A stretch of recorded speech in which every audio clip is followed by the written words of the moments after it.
యోహాను సువార్త 15వ అధ్యాయము 4వ వచనం చదువుదాం. నా యందు నిలిచియుండుడి. అందుకని చూడండి ఏమంటున్నాడు, నా యందు నిలిచియుండుడి, మీ యందు నేనును నిలిచియుందును. హల్లెలూయా. అప్పుడు దేవుడు ఎవరి యందు నిలుస్తాడంట? నీ యందు నిలుస్తాడంట. హల్లెలూయా.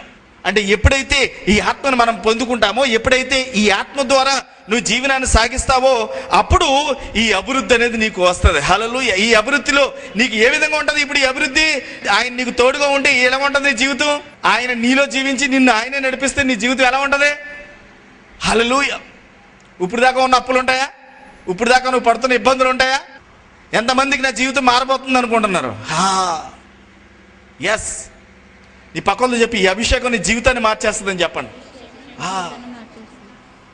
హల్లెలూయా. చదువమ్మా. తీగ ద్రాక్షవల్లిలో నిలిచి ఉంటేనే. మళ్ళీ ఈ వచనాన్ని ఒకటి చదువు. నా యందు నిలిచియుండుడి, నా యందు నిలిచియుండుడి, మీ యందు నేనును నిలిచియుందును, మీ యందు నేనును నిలిచియుందును. నిలిచియుందును. హల్లెలూయా. ఎప్పుడైతే దేవుని యందు నువ్వు నిలిచి ఉంటావో, అప్పుడు నీ యందు ఎవరుంటారంట? దేవాది దేవుడే నీ యందు నిలిచి ఉంటాడంట. హల్లెలూయా. హల్లెలూయా. అవునా? మీకు ఇంకో చిన్న స్టోరీ చెప్తాను. ఒక రాజు ఉన్నాడంట. ఆ రాజు ఒకసారి ఒక సింహం దగ్గర పడిపోతే అతన్ని ఒక 5గురు కాపాడారంట. ఏం చేశారంట? ఒక 5గురు కాపాడారంట. అతన్ని కాపాడితే వాళ్ళందరినీ కూడా చెప్పాడంట రాజు, మీకు ఏం కావాలంటే అడగండి, నేను ఇస్తాను. మీకు ఏది అడిగినా సరే నేను అనుగ్రహిస్తాను, నేను రాజుని కాబట్టి మీకు ఏది కావాలన్నా ఇస్తాను అన్నాడంట. సరే అయితే ఒక అతను వచ్చి అడిగాడంట, నాకు రాజకుమార్తెని భారీగా చేసుకోవాలని ఉంది అని అడిగాడంట. సరే రాబాయ్, నీకు రాజకుమార్తెకి భారీగా చేసుకోవడానికి నీకు ఇస్తానని చెప్పేసి అన్నాడంట. ఇంకొక ఆయన అన్నాడంట, నాకు బహుగా ఆస్తి కావాలన్నాడంట. సరే అని అతను కూడా ఆస్తిని ఇచ్చాడంట. ఇంకొక అతను అన్నాడంట, నేను మా ఇంటికి వెళ్ళడానికి దారులు సరిగ్గా లేవు, నాకు రోడ్లు కావాలన్నాడంట. సరే అతనికి రోడ్లు ఇచ్చాడంట. ఇంకొక అతను అన్నాడంట, నాకు చక్కటి ఇల్లు లేదు, నాకు మంచి ఇల్లు కావాలి అన్నాడు. సరే అవన్నీ అది కూడా అనుగ్రహించాడంట. సరే ఇంకొక అతను అన్నాడంట, నాకు ఏమి వద్దు రాజా అన్నాడంట. ఏమన్నాడంట? ఇవేమి నాకు వద్దు, నువ్వు నెలకు ఒక్కసారి నా ఇంటికి వచ్చి భోజనం చేయాలన్నాడంట. హల్లెలూయా. ఏమండి, ఇతనికి లాభమా లాసా? ఎంతమందికి లాభం అనిపిస్తుంది? ఎంతమందికి లాస్ అనిపిస్తుంది? డౌట్ కాబట్టి ఎవరో చేతులు ఎత్తరు అనమాట. హల్లెలూయా. అవునా? ఎందుకు లాభం అంటే, ఒక రాజు తన ఇంటికి వచ్చి భోజనం చేశాడు అనుకోండి, ఆ రాజు వచ్చి ఇల్లు ఎలా ఉండాలి? ఎలా ఉండాలి? ప్యాలెస్ అయి ఉండాలి. చూడండి, ఎప్పుడైతే ఆ రాజు అన్నాడు, సరే ఒక రోజు భోజనానికే కదా, సరే లేవయ్యా వచ్చేస్తాను అన్నాడంట. సరే వచ్చేస్తే మరి అతను వెళ్ళి అక్కడికి వెళ్ళే దారిలో ఎలా ఉండాలి? ఇప్పుడు మనకి ఇక్కడికి సీఎం వస్తున్నాడు అనుకోండి, ఈ రోడ్లంతా ఏం చేస్తారు? ఏమన్నా ప్యాచ్ వర్క్ ఉంటే చేసేసి శుభ్రంగా పక్కన ఏమేస్తారు? బీచింగ్ పోసి అంతా రెడీ చేసి పెడతారు. అవునా? అలాగే రాజు నీ ఇంటికి వస్తున్నాడంటే ఆ రోడ్లు బాగు చేస్తారు, ఆడికి కొత్త ఇల్లు కట్టేస్తారు. అలాగే అతని భార్య కూడా మళ్ళీ ఎవరు పడితే వాళ్ళు వండితే తినరు కదా. అవునా? రాజకుమార్తెనిచ్చి పెళ్లి చేస్తాడు. అవునా? అతనికి కావాల్సిన ఆ మనీని అరేంజ్ చేస్తాడు. అవునా? అంటే ఇవన్నీ ఇచ్చి రాజు ఎక్కడికి వెళ్తున్నాడు? ఇప్పుడు ఎక్కడికి వెళ్తున్నాడు? అతని ఇంటికి భోజనానికి వెళ్తున్నాడు. హల్లెలూయా. ఈ 5గురు, ఈ 4గురు కోరుకున్నది ఎక్కువ, ఇతను ఒక్కడో కోరుకున్నది ఎక్కువ? ఈ ఒక్క కోరిక ఎక్కువ. అందుకనే ప్రార్థన చేయనప్పుడల్లా అన్యజనుల వలె అనేకమైనవి ప్రార్థించక నీకేది అవసరతో అడుగుడి, మీరు పొందుకునుడు అంటారు. హల్లెలూయా. అందుకనే ఎప్పుడైతే యేసయ్యని ఎప్పుడైతే పొందుకుంటావో ఇవన్నీ నీ జీవితంలో జరుగుతాయి. హల్లెలూయా, హల్లెలూయా. ఎస్, నువ్వు అనుకుంటావు అవునా ఇది జరుగుతుంది, ఖచ్చితంగా జరుగుతుంది. నీ దగ్గర దేవుడు ఉన్నాడు కాబట్టి, ఆయన ఆత్మ నీలో ఉన్నది కాబట్టి, ఆయన అభిషేకం నీలో ఉన్నది కాబట్టి ఖచ్చితంగా అది జరిగి తీరవలసిందే. హల్లెలూయా, అది జరిగి తీరవలసిందే. చాలా మంది జరుగుతుందో లేదో భయం, ఇది అవుతుందో లేదో భయం. అవునా, ఈ భయాలన్నిటినీ పక్కకు పెట్టాలంటే ఆయన ఆత్మ నువ్వు పొందుకోవడం ఒక్కటే శరణ్యము. ఆ దేవాది దేవుడిని నీ కూడా తీసుకెళ్లడమే గొప్ప ధన్యత. హల్లెలూయా. ఎప్పుడైతే దావీదు అభిషేకించబడ్డాడో అతనికి ఏం చేయబడిందంట? ఆయన కుడి హస్తము అతనికి తోడుగా వచ్చిందంట. హల్లెలూయా. ఈ రోజు యొక్క అభిషేకము నీకు దేవుని యొక్క హస్తము తోడుగా ఉంటుంది. హల్లెలూయా. అంతేకాదు, ఇంకా చూద్దాం. కీర్తనల గ్రంథము 23వ అధ్యాయము 5వ వచనం. నా శత్రువుల ఎదుట నీవు నాకు భోజనము సిద్ధపరచుదువు, నూనెతో నా తల అంటి ఉన్నావు. దేంతో నా తల అంటి ఉన్నాడంట? నూనెతో నా తల అంటి ఉన్నావు. నా గిన్నె నిండి పొర్లుచున్నది. హల్లెలూయా. నా గిన్నె నిండి పొర్లుతుందంట. హల్లెలూయా. ఇప్పుడు ఈ అభిషేకము పొంగి పొర్లాలా? అక్కడే ఉండాలా? పొంగి పొర్లాలా? నీ ఇంట్లో ఐశ్వర్యము పొంగి పొరలాలి. మీకు తెలుసా, కొత్తగా ఎక్కడైనా ఇంట్లోకి వెళ్ళారు అనుకోండి, ఏం చేస్తారు? అక్కడ పాలు పొంగిస్తారు. ఎందుకు పొంగించడం? నీ జీవితం కూడా అలా బుసలు కొట్టుకుంటూ పొంగాలని. హల్లెలూయా, హల్లెలూయా. ఈరోజు ఈ యొక్క అభిషేకము నీ జీవితాన్ని మార్చేయాలి. హల్లెలూయా. ఎక్కడైతే ఆగిపోయావో, ఎక్కడైతే నీ జీవితం ఆగిపోయిందని అనుకుంటున్నావో అక్కడి నుంచి నువ్వు బయటికి రావాలంటే ఈ యొక్క అభిషేకము ఏం చేస్తుందంటే నిన్ను పైకి తీసుకొస్తుందంట. హల్లెలూయా. చదువు, మళ్ళీ చదువు. నా శత్రువుల ఎదుట నీవు నాకు. ఎక్కడంట? నా శత్రువుల ఎదుట. హల్లెలూయా. శత్రువు ఎవడు నీకు? సైతానుడు. వాడెదుటే నీకు భోజనం సిద్ధపరుస్తాడంట. హల్లెలూయా. మీకు తెలుసా, మీ ఎదురుగుండగానే ఎవడన్నా నీ మీద కెట్టనోడు అనుకో, నువ్వేం చేస్తావు? ఏమన్నా తినేదున్నా కూడా జేబులో పెట్టుకెళ్ళిపోతావు. అవునా? ఏమన్నా గోల్డ్ గీళ్ళు వేసుకున్నా కూడా ఇలా కప్పుకుని వెళ్ళిపోతావు. హల్లెలూయా. ఎందుకు? వాడంటే భయం. కానీ ఇక్కడ దేవుడు ఏమంటున్నాడు? వాడెదుటే నీకు భోజనం సిద్ధపరుస్తాను. హల్లెలూయా. నువ్వు దేని గురించి అయితే భయపడుతున్నావో వాడి ముందే నిన్ను సిద్ధపరుస్తాను. నువ్వు ఏ విషయం అయితే ఇంకా దడతో ఉంటున్నావో దాని మీదే నీకు దేవుడు సిద్ధపరుస్తాడంట. హల్లెలూయా, హల్లెలూయా. అందుకనే ఈ యొక్క అభిషేకము నీ కాడిని విరగొడుతుంది. ఏ దరిద్రంతో అయితే ఉంటున్నామో ఆ కాడిని విరగొట్టి బయటికి తీసుకొస్తుందంట. హల్లెలూయా. ఎస్, అభిషేకించబడాలా. నువ్వు నార్మల్గా నేను జీవించేస్తానంటే నేను అసలు జీవించలేను. నా జీవితం మామూలుగా లోకం ఎలాగైతే ఉందో నేను కూడా అలా జీవించేస్తాను అంటే అసలే కుదరదు. హల్లెలూయా. లోకం వేరు, నీవు వేరని ఆ దేవాది దేవుడు చెప్తూ ఉన్నాడు. ఆ లోకానికి నీకు తేడా చూపించగలిగితేనే నువ్వు దేవుడు కుమారుడివి అవుతావు. హల్లెలూయా. ఎంతమందికి తేడా చూపిద్దామని ఉంది? ఆ తేడా చూపించాలి అంటే కనుక మనం ఏం చేయాలి? నూతన జీవితాన్ని జీవించాలి. నూతనత్వంలోనికి మనము వెళ్ళాలి. ఏ విధంగా వెళ్తామంటే ఎప్పుడైతే ఆ నూనె మన మీద పోస్తాడో ఏమవుతుందంట? ఆ నూనె చదవమ్మా. నూనెతో నా తల అంటి ఉన్నావు, నా గిన్నె నిండి పొర్లుచున్నది. అప్పుడు ఏమవుతుందంట? గిన్నె నిండి పొర్లుతుందంట. హల్లెలూయా. నీ గిన్నె నిండి పొర్లుతుందంట. హల్లెలూయా. ఎంతమందికి కావాలి గిన్నె నిండి పొర్లడం? చాలా మందికి చూడండి, నెల జీతం వచ్చిందంటే మళ్ళీ 10వ తారీఖు వరకు మళ్ళీ మామూలే. మళ్ళీ 30వ తారీఖు ఎప్పుడు వస్తుందా చూస్తారు. హల్లెలూయా. అవునా? ఎప్పుడైతే ఆ దేవుని అభిషేకం నీలో ఉంటుందో నీ గిన్నె ఏమవుతుందంట? పొంగి పొర్లుతుందంట. హల్లెలూయా. అంటే నువ్వు తీసుకొల్ది వస్తూనే ఉంటుంది. హల్లెలూయా. అవునా? ఎందుకు ఈ విధంగా వస్తుందంటే 1 యోహాను 2:20 కూడా ఒకసారి చదువుదాం. అయితే మీరు పరిశుద్ధిని వలన అభిషేకం పొందిన వారు గనుక. చూడండి, దేని మూలంగా అభిషేకం పొందాడంట? పరిశుద్ధాత్మ వలన అభిషేకాన్ని పొందాడంట. హల్లెలూయా. మనమందరము కూడా ఇప్పుడు దేని మూలంగా పొందుతున్నాము? పరిశుద్ధాత్మ వలన ఈ అభిషేకాన్ని పొందుతున్నాం. ఇప్పుడు ఇదివరకటి అభిషేకానికి ఇప్పుడు అభిషేకానికి తేడా ఉందా లేదా? ఖచ్చితంగా తేడా ఉంది. అప్పుడు ఆత్మ వచ్చేది, ఇప్పుడు ఈ ఆత్మతోటే నువ్వు అభిషేకించబడుతున్నావు. హల్లెలూయా. అంటే యేసయ్యని నీలోనే పెట్టుకుని నువ్వు ఇంటికి వెళ్తున్నావు. హల్లెలూయా, హల్లెలూయా. ఎప్పుడైతే యేసయ్యని నీలో పెట్టుకుని నువ్వు ఇంటికి వెళ్తావో నీ జీవితంలో ఉన్న మార్పులు జరుగుతాయి. హల్లెలూయా. చాలా మంది చూడండి, ఇక్కడ స్టేజ్ మీద స్వస్థపడతారు, మళ్ళీ బయటికి వెళ్ళంగానే మళ్ళీ మామూలే. చాలా మందిని ఆ టైప్ మేము కూడా చూసాం. మీరు ఎవరైనా చూసారా అలాగా? స్టేజ్ మీద స్వస్థపడి మళ్ళీ బయటికి వెళ్ళిన తర్వాత మళ్ళీ నొప్పులు మామూలే. ఒక ముసలాయన వచ్చాడు అనమాట నా దగ్గరికి. ఫస్ట్ వస్తే ఆయనకి చేతబడి శక్తులతోటి బాగా పీడించబడేవాడు. అయితే అతనికి కాళ్ళు ఇలా కూడా నడిచేవాడు కాదనమాట, ఇలా తీసి స్లో మోషన్లో వేసేవాడు. అవునా, ఆయనకి ప్రార్థన చేసాం. ప్రార్థన చేసిన తర్వాత సరిగ్గా గేట్ దాటివాడు అనమాట. గేట్ దాటంగానే మళ్ళీ మామూలే. ఇక్కడ ఉన్నంతసేపు మనోడు కింగ్లో పరిగెట్టువాడు, ఇక్కడికి. తీరా గేట్ దాటితే మళ్ళీ మామూలే. పాపం అర్ధరాత్రి కాడ మన బాలాజీ ఉన్నాడు కదా, బండి ఎక్కించుకుని తీసుకొచ్చాడు అన్నమాట మళ్ళీ అక్కడికి. అసలు ఏంటి ప్రాబ్లం ఏంటి అని చూస్తే అతనికి చేతబడి చేశారు.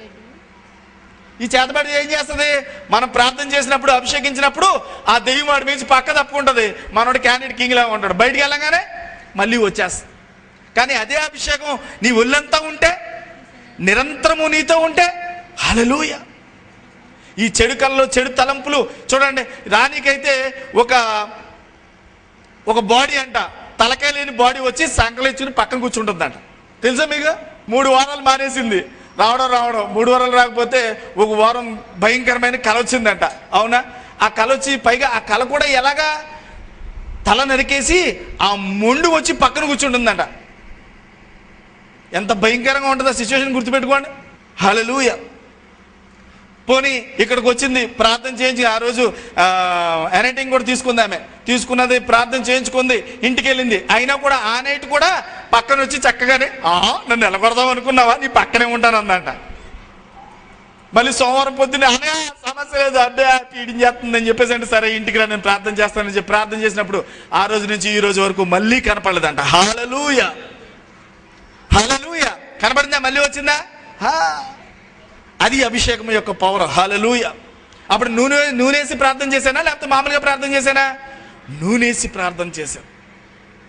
ఎప్పుడైతే నూనె వేసి ప్రార్థన చేస్తామో ఇలాంటి చీకటి శక్తులన్నింటినీ మనం బంధించగలుగుతాము. హల్లెలూయా, హల్లెలూయా.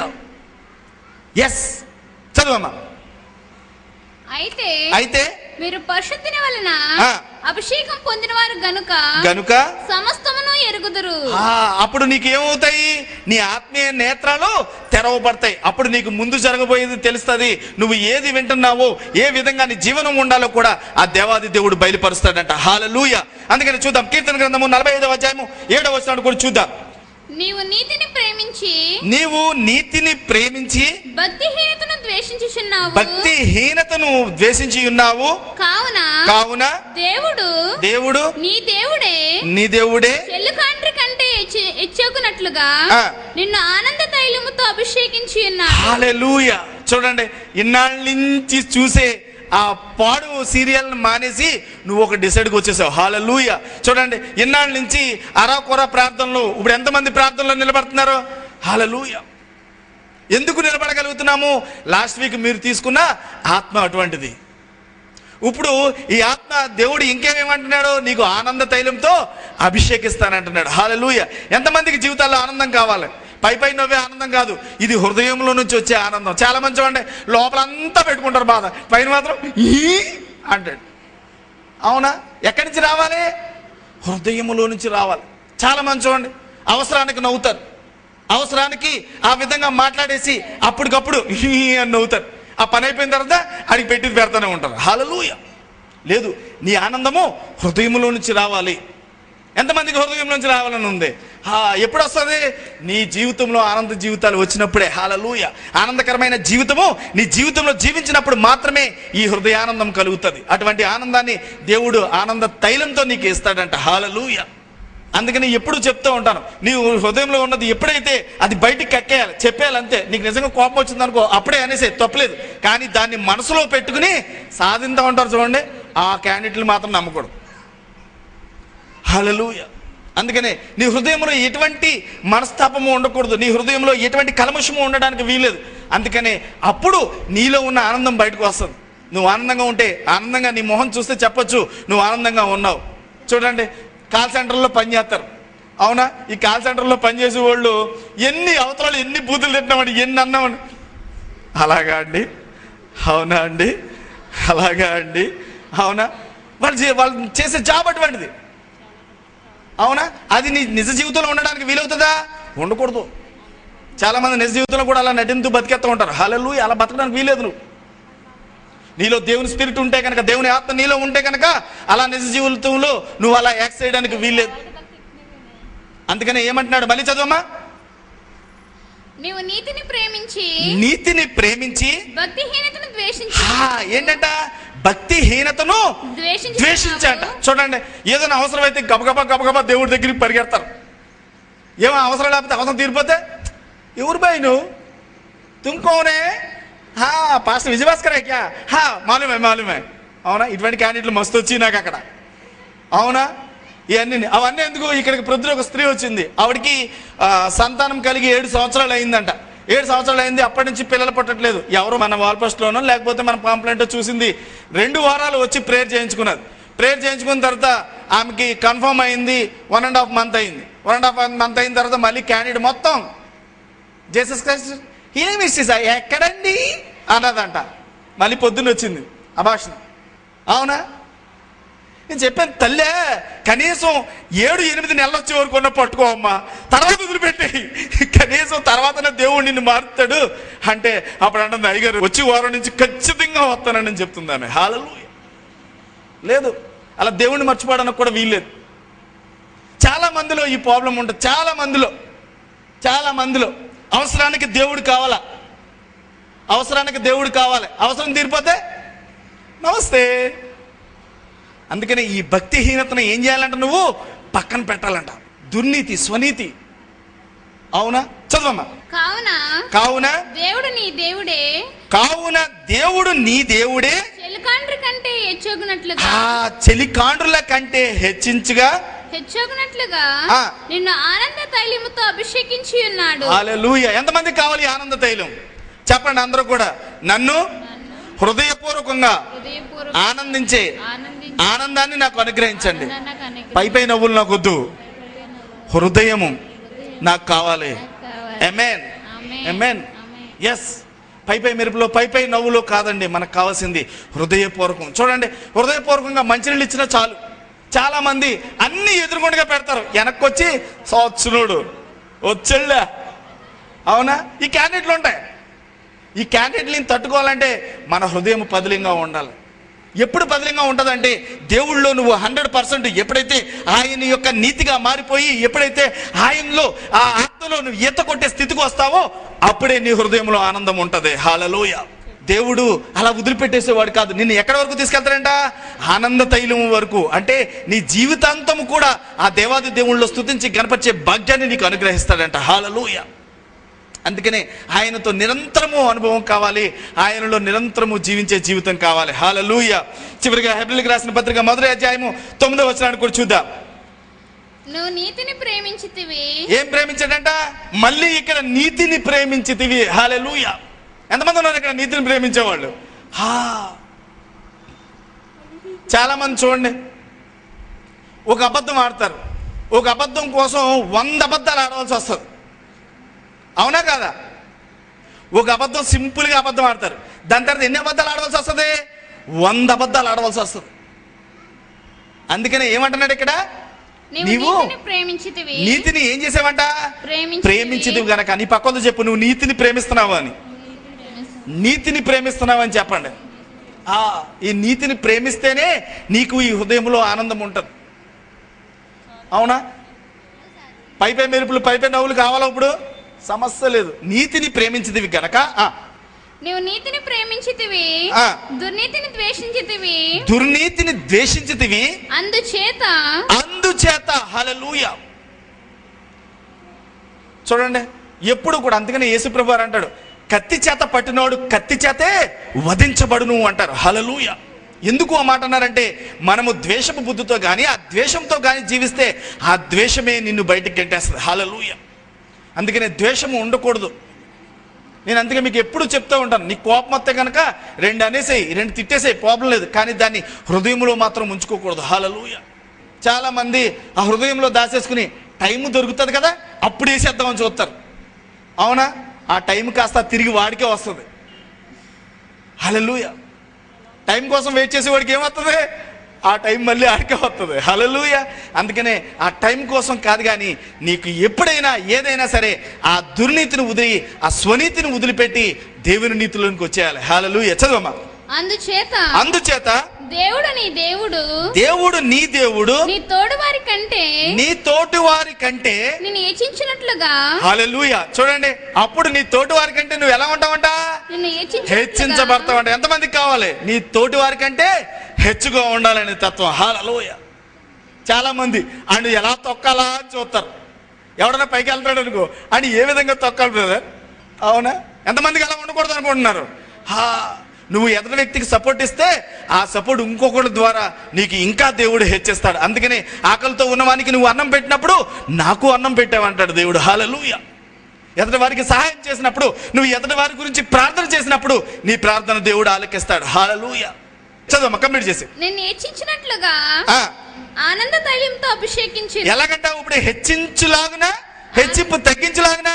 హెచ్చించినట్లు. ఎంతమందికి హెచ్చించబడాలని ఉంది? లేచి నిలబడదామా? హెచ్చించబడాలన్న వాళ్ళు మాత్రమే లేచి నిలబడండి. చెప్పండి.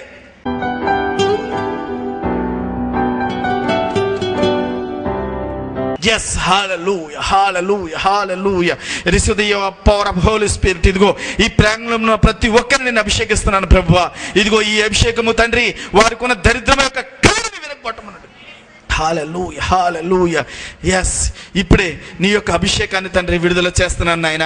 ఇదిగో మీరు నాలో ఉన్నప్పుడు నేను లోకాన్ని జయించి ఉన్నాను ప్రభువా.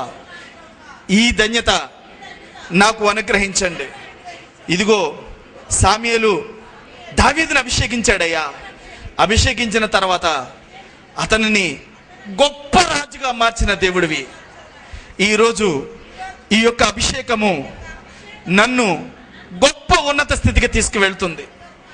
ఇట్టి స్థితిని అనుగ్రహించినందుకు నీకు వందనాలు, స్తుతులు, స్తోత్రం తెలియజేసుకుంటున్నాం ప్రభువా. నన్ను అభిషేకించు, నన్ను అభిషేకించు, నన్ను అభిషేకించు. నీ యొక్క అభిషేకాన్ని నాకు అనుగ్రహించు. ఎంతమంది అయితే తండ్రిని అడుగుతారో వారందరికీ కూడా కొలత లేని ఆత్మను అనుగ్రహిస్తానని చెప్పి ఉన్నావు ప్రభువా. నన్ను అభిషేకించండి. అందరూ అడగండి, నన్ను అభిషేకించండి ప్రభువా. నీ కొలత లేని ఆత్మతో నన్ను అభిషేకించండి. ఇదిగో నిన్ను విశ్వసించే వారు నేను చేయి కార్యముల కంటే బహుగా చేస్తారని మీరు వాగ్దానం చేసి ఉన్నారు ప్రభువా. ఇదిగో ఇప్పుడే నీ యొక్క అభిషేకపు శక్తిని విడుదల చేయండి. ఇదిగో మేము పడుతున్న ప్రతి వేదనను ఇదిగో బయట తీసుకురండి. ఇప్పుడే ప్రభువా ప్రతి ఒక్కరిని నేను అభిషేకిస్తున్నాను. ఇటు అభిషేకం ద్వారా వారికి ఉన్న ప్రతి దుర్బధను తీసివేసి నీ యొక్క మహిమలో జ్ఞాపకం చేసుకోమని అడుగుచున్నాం తండ్రి. ఆమేన్. అందరూ ఆమేనండి. ఆమేన్, ఆమేన్, ఆమేన్. మహిమకు పాత్రుడా, ఘనతకు అర్హుడా, మా చేతులెత్తి మేము నిమ్మారాధింతుము.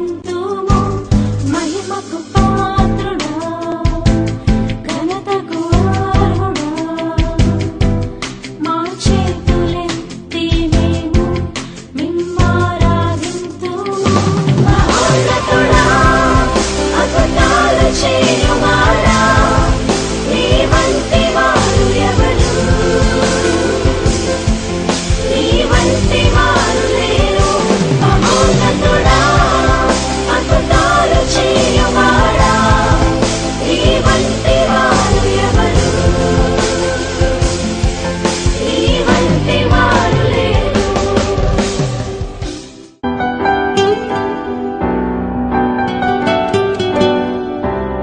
దగ్గుతో బాధపడుతున్నప్పుడు హాస్పిటల్ తీసుకెళ్తే ఐసీయూలో అడ్మిట్ చేయాలని చెప్పి ఉన్నారు.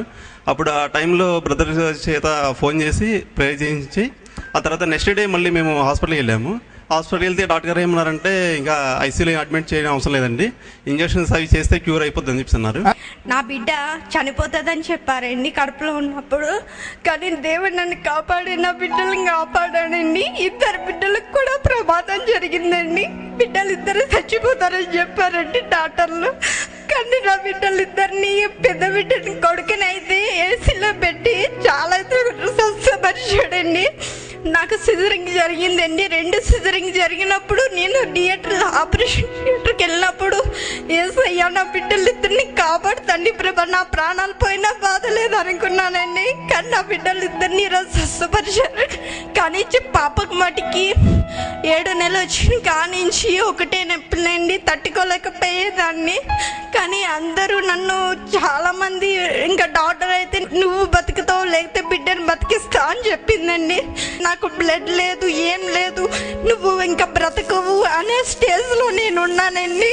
బ్రదర్ గారు నాకు ప్రార్థన చేసి నా బిడ్డని నన్ను స్వస్థపరిచారండి. మీ అందరి ముందు నేను ఈరోజు ఇలా నిలబడ్డానండి, అది బ్రదర్ వల్లనండి. అందరికీ వందనాలండి.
జంటనగర ప్రజలకు శుభవార్త.